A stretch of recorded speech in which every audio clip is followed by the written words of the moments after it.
last 2 weeks to nga schedule lang ta dire.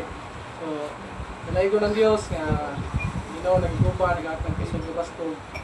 Sa basto sobra nga yang yung misa principal nga kanang full course of duty ba kanang uling lang og kanang may kinahanglanon maligo o unsay kanang kuan sa balay kay doon lang lagyan balay sa eskwelahan May break na pwede sila. wag kanang kuan ba nagdiretso ay All week mo. oo so duha jud ka semana kay diha naman daan nga sayo man ang abotang kanang kuan so duha ka oras ang sa gabi kay daga may mga concern hatag ang Diyos kusog ka basto ba sa trabaho Sa Gilbert, So, bye-bye na yan. hindi usahay ko sa balay, kailangan lagi radyo.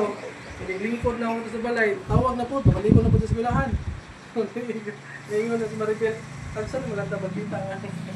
Salamat sa Ginoo, na nahuman radyo o Diyos, nag-protection po sa kanunay, salamatan ng Diyos sa mga biyahe nga, panalipod siya kay Nasa MRT, nakakuha po sa MRT. Nga gani, kung dala sa MRT, ako may nasa sa uniform. Ako kayo, abuyog. Kayo yung pastor nga. Nag-sideline po kay, nakatupan po sa support, pero hindi babag yung support kay akong pas Ginoo nga. Ang alam magkinahon sa Ginoo, hindi kumuundang, akong pamilya magkapagalagad kanimo. Pero nag-sustain siya.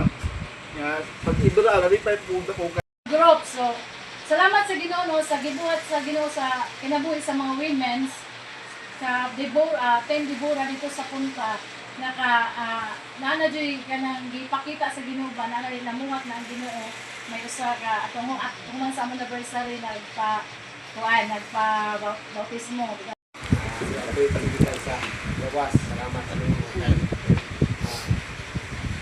nakuha nyo, dapat ano?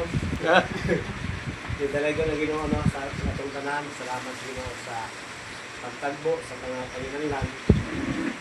Sa ministry, salamat sa Ginoo nga yung ko din na makita agad kung sino sa gitinuod nga nahihimas Ginoo. Kaya kung nahihimas, makita agad paagi, matahusay mo, masulti ko ka ng mga nagaw na nagabagyo, ang sapa na gulbol, gilabang ko ng tungod sa Ginoo. Pangalan ba? Balak Kristohanon. Gamit mo na ba ng mga punga, pero nako'y buto sa butana. Kaya makita nimo kung musim ba kayo Japon. Salamat.